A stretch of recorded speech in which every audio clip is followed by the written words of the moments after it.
Vue sur Douala, cette mi-journée du 10 janvier 2017, rien ne laisse deviner que le pays traverse une crise. La crise dite anglophone qui paralyse depuis le mois d'octobre 2016 le sud-ouest et le nord-ouest du Cameroun. A priori, la partie du pays dite francophone semble être distante de ces revendications orchestrées et pilotées par les avocats et les syndicats des enseignants anglophones. Cependant, à échanger de manière profonde avec le citoyen lambda, les langues ont vite fait de se délier. Comme les élèves ne parlent pas à l'école à Bamenda, c'est un peu injuste. Ça fait un peu mal parce que les enfants ne connaissent rien et ils n'apprennent rien. Le temps est en train de passer. Et finalement, les enfants seront bêtes à la fin. Parce que nous, enfants, ne parlent pas à l'école jusqu'à aujourd'hui. On ne sait pas pourquoi. Les autres partent à l'école et ne partent pas. Et pour nous, ça nous dérange trop quand même parce que on a payé la pension et tout. Mais ils sont là. On attend pour qu'on nous demande d'envoyer les enfants à l'école.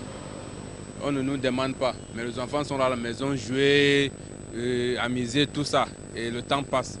Et c'est comme ça que je vois que ça va injuste, ça va un peu mal. Parce que bon, si c'est comme ça, pour moi, je vois que peut-être le pays va un peu mal. Ce n'est pas quelque chose qu'on va parler derrière. Ça, c'est un problème qui date depuis longtemps que les anglophones avaient envoyé à l'ONU. L'ONU n'a pas réagi. Ça, et quand on n'a pas réagi, il fallait que les Bamenda font ces grèves-là pour que ça puisse avancer. Mais jusqu'à là même, ça n'avance pas. Moi, je me plains aussi surtout du président de la République parce que dès qu'il est arrivé au pouvoir, le Cameroun était la République unie du Cameroun. Il y a un problème de gérance qui touche presque toutes les régions. Il n'y a pas, même la région du président de la République, il y a des problèmes là-bas où l'accès, à moins de 25 km, les gens ont des difficultés pour circuler. Il faudrait que le gouvernement essaie de voir, de dialoguer avec les concernés. Ça ne fait pas bien, c'est pas bien pour un pays. C'est le dialogue qui prône. Vous comprenez? Donc il faut que le gouvernement dialogue avec ces gars-là. Et en commençant, il faut qu'ils respectent aussi les conditions qu'ils ont imposées. Il faut libérer les gars qu'on a arrêtés. C'est bien. Et puis on dialogue. On voit comment on peut faire pour que les choses s'améliorent. Depuis ce 10 janvier 2017, le gouvernement a libéré une vingtaine de jeunes arrêtés et incarcérés à Yaoundé, dans le centre Cameroun, à la suite des manifestations populaires de Bamenda. Un premier pas pour envisager la sortie des crises. Les Doualais, pour la plupart, prônent le dialogue et il n'est pas question pour ces derniers d'envisager l'option du fédéralisme. La séparation, vraiment pour moi, c'est pas la solution. Il faut la décentralisation, la vraie décentralisation. La vraie décentralisation, pas la décentralisation que, sur le papier.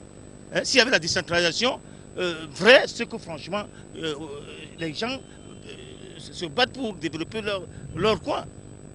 Vous voyez, tout est centralisé. Et puis, rien n'est fait. Vous allez dans des coins, vous trouvez, il n'y a pas de route, il n'y a rien, parce que tout, il faut que c'est Yaoundé qui décide. Il faut décentraliser les choses pour que chaque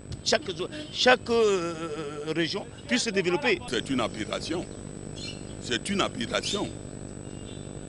Et c'est même inadmissible. Pour un Camerounais sérieux, c'est inadmissible.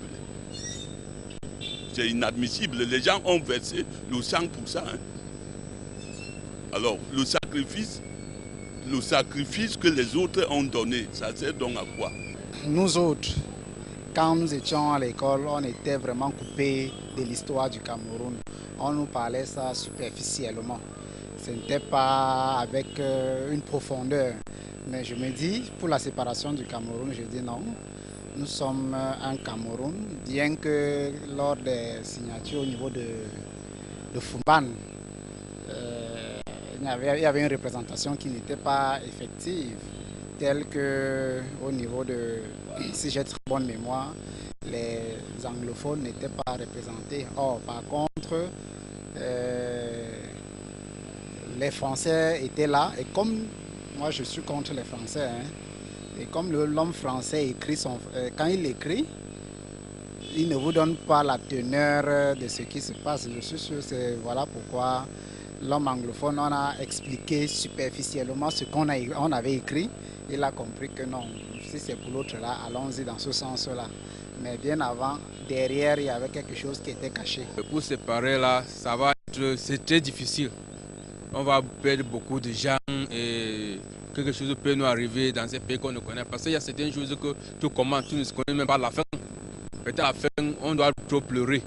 La crise anglophone, au finish, est un problème camerounais, que l'on soit anglophone ou pas. L'avenir du pays étant en jeu, il est peut-être temps de taire les langues de bois, oser examiner en toute transparence, sur la base de l'équité et surtout de la justice, l'écho des revendications venues du nord-ouest et du sud-ouest Cameroun, qui ne reflètent en réalité qu'un malaise généralisé dans les 10 régions du pays. La paume de la discorde ici serait en réalité le sous-développement, la discrimination et la corruption qui gangrènent le système de gouvernance au Cameroun.